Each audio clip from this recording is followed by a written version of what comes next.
क्या आपको भी बार बार खर्राटे लेने की आदत है या फिर आपके घर में कोई स्नोरिंग यानी खर्राटे लेता है? तो ये वीडियो आपके लिए बड़ी यूजफुल होने वाली है, क्योंकि ज्यादातर लोगों का मानना होता है कि खर्राटे सिर्फ एक कॉमन सी आदत हो गई है जो किसी को भी हो सकती है।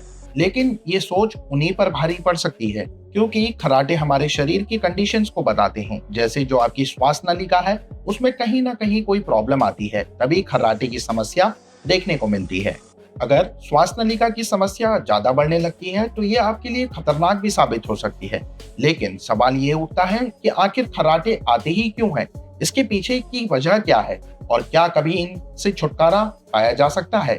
तो इन्हीं सारे सवालों के जवाब आज मैं आपको देने वाला हूँ। लेकिन मैं वीडियो शुरू करूं उससे पहले एक छोटी सी रिक्वेस्ट है। जी हाँ, वीडियो को लाइक कर चैनल को सब्सक्राइब करना ना भूलें, ताकि इंफॉर्मेशन का ये सिलसिला यूं ही चलता रहे। नमस्कार दोस्तों, मैं डॉक्टर सहज जोशी एक बार फिर हाजिर हूं आपकी हेल्थ को बेहतर बनाए रखने के लिए।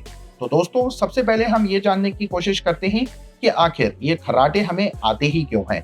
कोई तो इसके पीछे का रीजन होगा ना, उसे ही समझते हैं। खर्राटे एक तरह की साउंड यानी ध्वनि है, आवाज है। खर्राटे हमें तभी आते हैं जब हम गहरी नींद में सो रहे होते हैं। जब हम सोते वक्त सांस अंदर लेते हैं तो श्वास नलिका में इसी ऑब्स्ट्रक्शन की वजह से हमें सांस अंदर लेने में जब प्रॉब्लम होती है और हम सांस अंदर खींचते हैं तो वहां एक वाइब्रेशन पैदा होती है जो कि ऑब्स्ट्रक्शन, रुकावट को दर्शाती है। और यही आवाज, यही वाइब्रेशन हमें खर्राटे के तौर पर बाहर सुनाई देती है। सिंपल शब्दों में कहें तो जब हम सांस अंदर लेने में दिक्कत होती है तब ये वाइब्रेशन क्रिएट होती है और इसी से हम खर्राटे कहते हैं। अब ये ऑब्स्ट्रक्शन होती ही क्यों है, इसे समझना भी बहुत जरूरी है।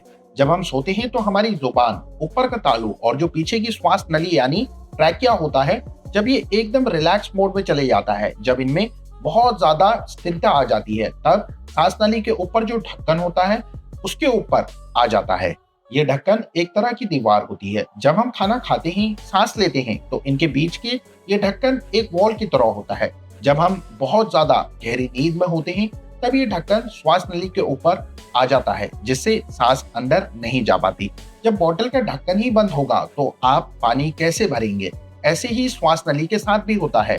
ढक्कन बंद होने के कारण जब श्वास अंदर नहीं जा पाता तो यहाँ एक वाइब्रेशन क्रिएट होती है, क्योंकि आप सांस अंदर की तरफ खींच रहे हैं, इसलिए ये अंदर की तरफ ही मुड़ता है, जिससे घर साउंड बाहर निकलता है। इस साउंड को बाहर निकालने के दो रास्ते होते हैं, या तो आपके नाक के रास्ते बाहर निकलेगी या फिर मुंह से भी आप खर्राटे ले सकते हैं। लेकिन किस कंडीशन में ये नाक और मुंह से आता है, इसके पीछे भी कुछ कारण छुपे होते हैं। जैसे अगर आपकी नाक में कोई ऑब्स्ट्रक्शन है या कुछ समय पहले जुकाम हुआ हो, साइनस पेशेंट हो या फिर बहुत ज्यादा म्यूकस बनता हो, ऐसी स्थिति में आपकी नाक में जो ऑब्स्ट्रक्शन बनता है वो उसे ब्लॉकेज होने लगता है और इसलिए नाक के थ्रू आपको ये साउंड सुनाई देता है। वहीं अगर नेजल पॉलिप की समस्या है तो भी आपको नाक के जरिए खर्राटे आते हैं। इसके अलावा अगर गले के पीछे की तरफ जो एडिनॉइड्स होते हैं वो बढ़ जाते हैं तो भी सांस की नली में ब्लॉकेज होने लगती है। इस कारण भी आपको ध्वनि सुनाई देती है और इस कंडीशन में आवाज थ्रॉट फॉर्म से बाहर निकलती है। वहीं ज्यादा मोटापे के कारण भी आपको खर्राटे आ सकते हैं, क्योंकि जो आपके टिश्यूज हैं वो ज्यादा मात्रा में होते हैं, जिससे क्या होता है कि जो ट्रैकिया होती है वो टिश्यूज की क्वांटिटी की वजह से कंप्रेस हो जाती है, इसलिए आपको खर्राटे आते हैं। टॉन्सिल्स की स्थिति में भी गले से ही साउंड बाहर निकलता है। वहीं स्लीप एपनिया की कंडीशन खतरनाक हो जाती है, क्योंकि इसमें आप खुद नहीं जान पाते कि आपको सोते वक्त सांस लेने में दिक्कत हो रही है और आप खर्राटे ले रहे हैं, लेकिन कई लोग इसे नॉर्मल कहकर टाल देते हैं, जबकि सांस ना आना एक क्रिटिकल सिचुएशन को पैदा कर सकता है। इससे ऑक्सीजन शरीर में कम पहुंचता है, क्योंकि आप गहरी नींद में हैं, आपको पता ही नहीं चल पाता कि आपकी बॉडी प्रॉपर सांस ऑक्सीजन नहीं जा रहा है। और अगर आप स्लीप एपनिया के पेशेंट हैं तो जब आप चेक करेंगे तो आपको हमेशा ऑक्सीजन डिप ही मिलेगा। इसलिए कहा जाता है कि स्लीप एपनिया के मरीजों को खर्राटे की इस खतरनाक स्थिति को खास तौर से ध्यान रखना चाहिए। क्या आप जानते हैं कि स्नोरिंग समस्या मेल्स में ज्यादा होती है या फीमेल्स में? तो इसका जवाब पुरुषों के पक्ष में जाता है, क्योंकि यही फीमेल से ज्यादा स्नोरिंग करते हैं। वहीं अगर आप स्मोक करते हैं या शराब पीते हैं तो ऐसी कंडीशंस में भी स्नोरिंग की समस्या ज्यादा देखने को मिलती है। स्नोरिंग की प्रॉब्लम जेनेटिक भी हो सकती है। जी हाँ, देखा गया है कि जिनके दादा, पापा या पीढ़ी दर पीढ़ी खर्राटे की आदत होती है, उन्हें भी खर्राटे लेने की आदत होती है। इसके अलावा जो डिजीज कंडीशन है वो मैं आपको बता ही चुका हूँ, जैसे sinus, nasal polyp weight gain जैसी अगर कोई भी प्रॉब्लम हो तो वो भी स्नोरिंग खर्राटों का कारण हो सकती है। खर्राटे की समस्या क्यों और कैसे होती है ये तो हमने जान लिया, लेकिन अब इसके लक्षण भी समझना हमारे लिए महत्वपूर्ण है। लक्षण की बात करें तो इसमें आपको आवाज जो होगी वो बहुत लाउड सुनाई देगी। ये साउंड नॉस्ट्रल से आ सकता है, लेकिन ऐसा फिक्स नहीं है कि ये नाक से ही आएगा। जी नहीं, ये साउंड गले के थ्रू भी बाहर निकल सकता है।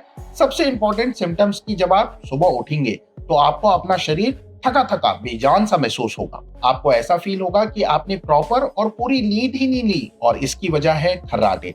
दरअसल उस दौरान आपके शरीर को सही मात्रा में ऑक्सीजन नहीं मिल रही थी, इसलिए आपके शरीर सही से आराम नहीं कर पाया।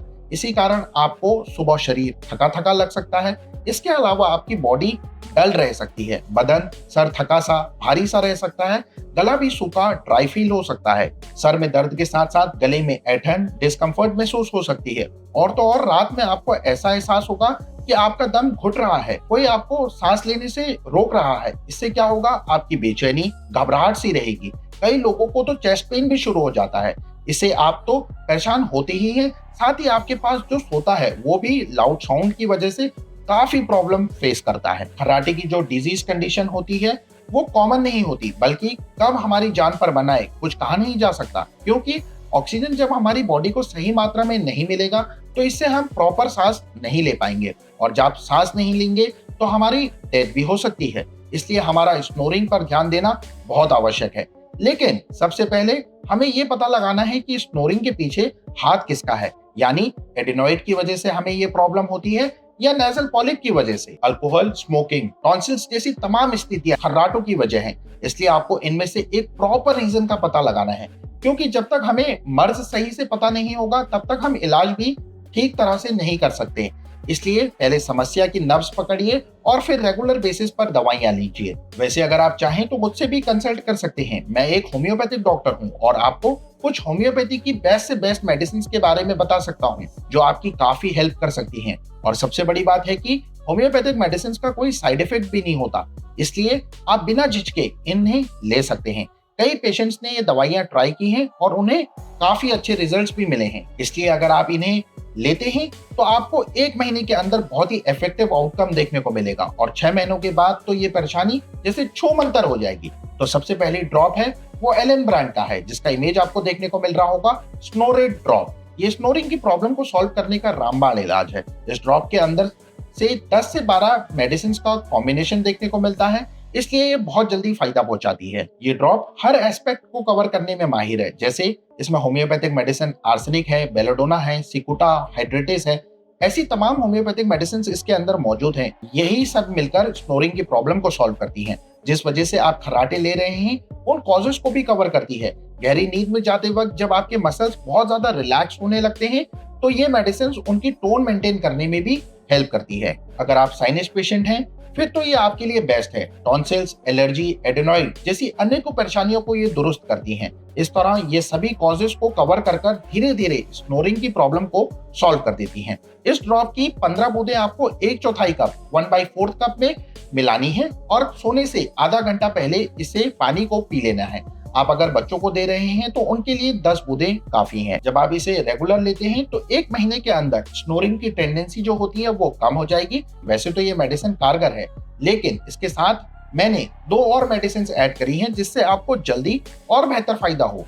एक है लेमना माइनर, जो कि नेजल पॉलिप और नेजल से रिलेटेड प्रॉब्लम की स्पेशलिस्ट है, और अगर नाक के पास कोई भी ऑब्स्ट्रक्शन क्रिएट हो रहा हो तो उसमें भी आपको काफी फायदा पहुंचाती है। लेमना माइनर की 200 पोटेंसी का आपको यूज करना है। इसकी 2 बूंदें आपको रोज सुबह डायरेक्ट जुबान पर लेनी है। वहीं दूसरी मेडिसिन है ओपियम 200। ये स्लीप एपनिया के केसेस में बड़ी हेल्पफुल होती है, और जो ट्रैकिया में प्रॉब्लम होती है उसे भी ये सॉल्व करती है, और इसकी 2 बूंद आपको सोने से पहले लेनी है। इस तरह ये तीनों मेडिसिन आप रेगुलर लेनी है और 6 महीने के अंदर स्नोरिंग की समस्या खत्म हो जाएगी। ये बच्चे और बड़ों दोनों के लिए बहुत ज्यादा फायदेमंद है। मैं उम्मीद करता हूँ आपको मेरी ये जानकारी पसंद आई होगी। अगर वाकई मेरी वीडियो हेल्पफुल रही है तो इसे लाइक और दोस्तों के साथ शेयर जरूर करें। अगर आप हेल्थ से प्यार करते हैं तो इस चैनल को सब्सक्राइब कर बेल आइकन को प्रेस करना ना भूलें। आप सभी लोग अपना बहुत अच्छा ख्याल रखिए। Thank you so much for watching. Take care everyone.